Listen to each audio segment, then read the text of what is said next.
Avec l'avènement d'Internet, nous pouvons observer non seulement les coulisses réelles d'Hollywood, les scandales, les destins tragiques des acteurs et chanteurs, mais un spectateur attentif peut aussi découvrir quelque chose de plus.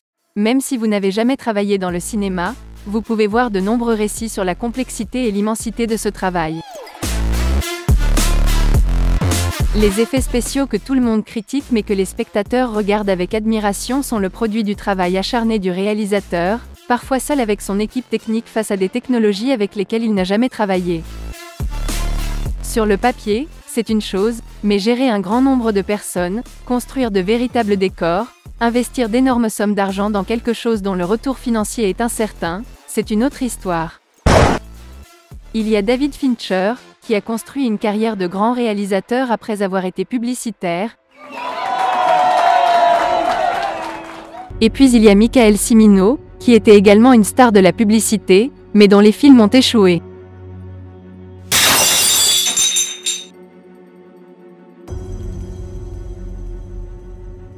C'est un travail difficile, où vous risquez tout et pouvez tout perdre.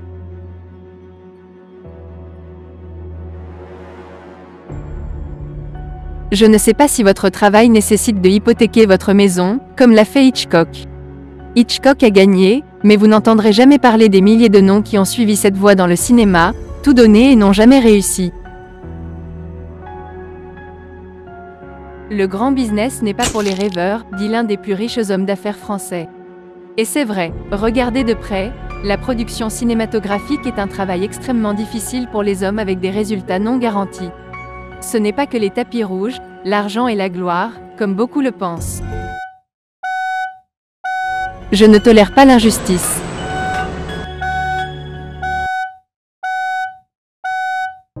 Comparer la critique depuis un canapé confortable et marcher dans les chaussures de quelqu'un sur un chemin difficile, que peu ont réussi à parcourir, ce sont deux planètes différentes.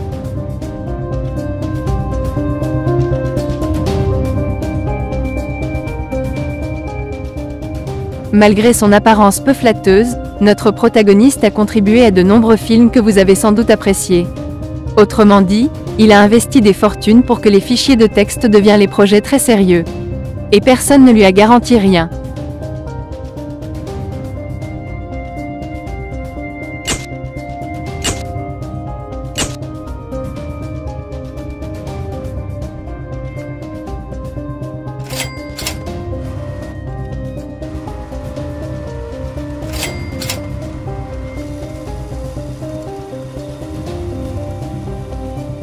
Les journalistes sont plus indulgents envers de véritables meurtriers ayant torturé et tué des dizaines de femmes et c'est bien prouvé alors que des accusations sont portées contre lui sur la base de paroles d'inconnus, sans véritable preuve.